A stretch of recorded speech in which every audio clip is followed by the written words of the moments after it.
friends, my name is Miss Linda and I'm a children's librarian at Gum Spring Library. I am so happy to see you today and I'm so excited to share some cool and interesting nonfiction books that can be found at the library.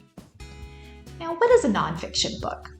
A nonfiction book is one that gives you facts and information about a subject. And some nonfiction books are about one subject, say a book about Mars or a biography on Albert Einstein. And some nonfiction books are about several subjects, like an encyclopedia. Today, I want to share with you some books about animals. So let's start. The first book I want to share with you is called This is Insect Superpowers by Kate Mesner. This book is full of interesting information about some insects and their extraordinary and very real abilities. The book is laid out like a graphic novel with a lot of bright colors and panels. Let me show you the inside of it.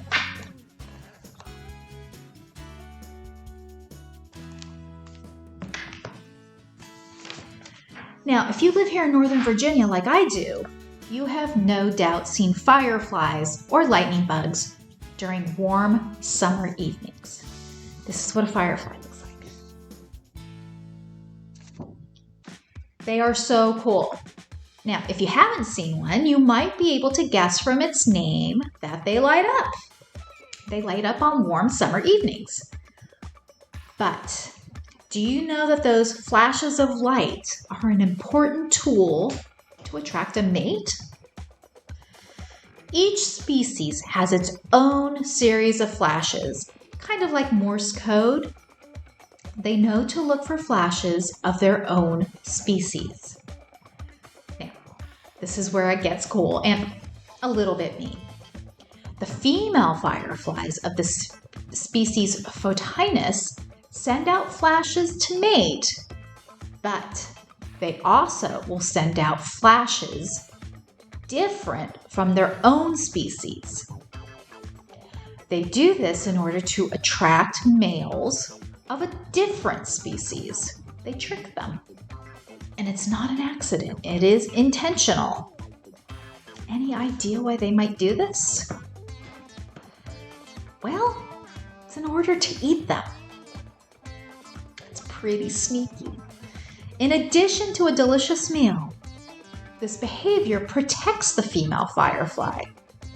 And that's because the tricked male's blood has chemicals that will protect her and her eggs from other predators. Pretty cool. Do you know this insect?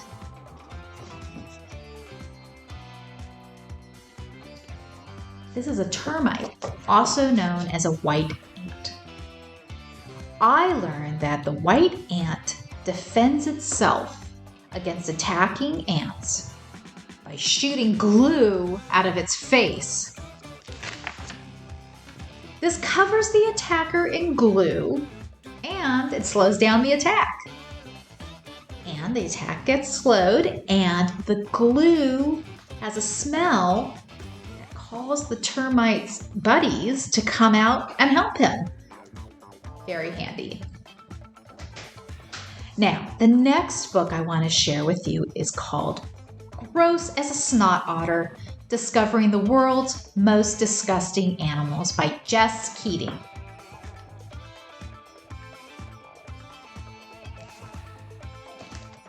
This book is part of the World of Weird Animals series. This specific title is about creatures and their habits that we might find disgusting. Let's start with this guy.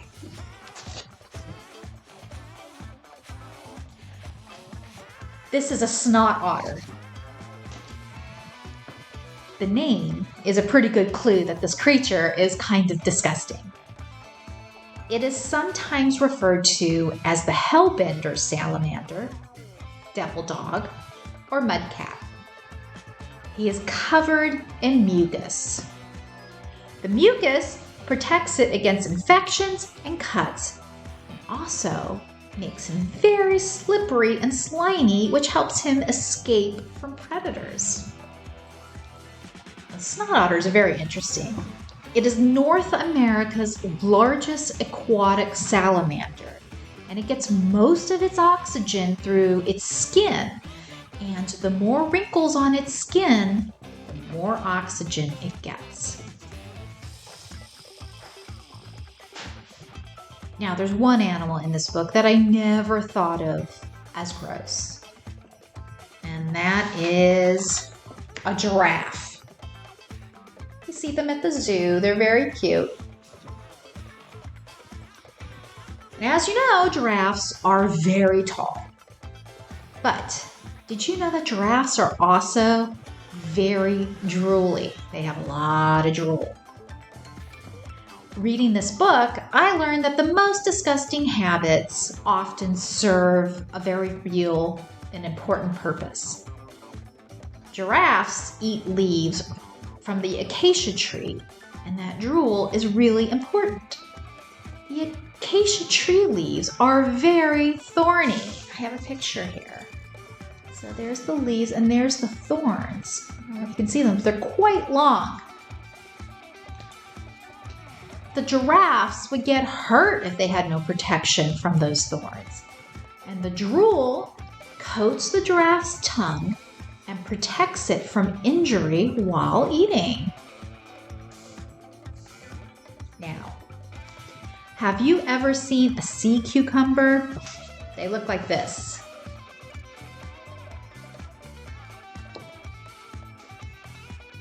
Do you know that sea cucumbers breathe through their butts? They take in water through their rears where they have a pair of what's called respiratory trees, and they take the oxygen and send it into the bloodstream. It's interesting, cool, and kind of gross all at once, right? Sea cucumbers are also very interesting. I learned that a sea cucumber can shoot its intestines out through its body. And scientists haven't quite figured out why they do this. Sometimes it's a defense mechanism, and sometimes it's just random. But the sea cucumber is not done being interesting yet. They can regenerate organs that they lose. So, if a sea cucumber shoots their intestines out of their bodies, they can grow new ones. Now, the last book I want to share with you today is called What If You Had Animal Eyes by Sandra Markle.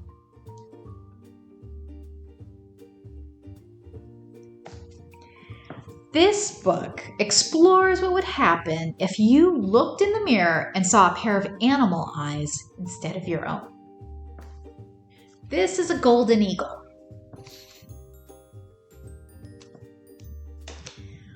A golden eagle can see 8 times better than humans and can spot its prey up to 2 miles away.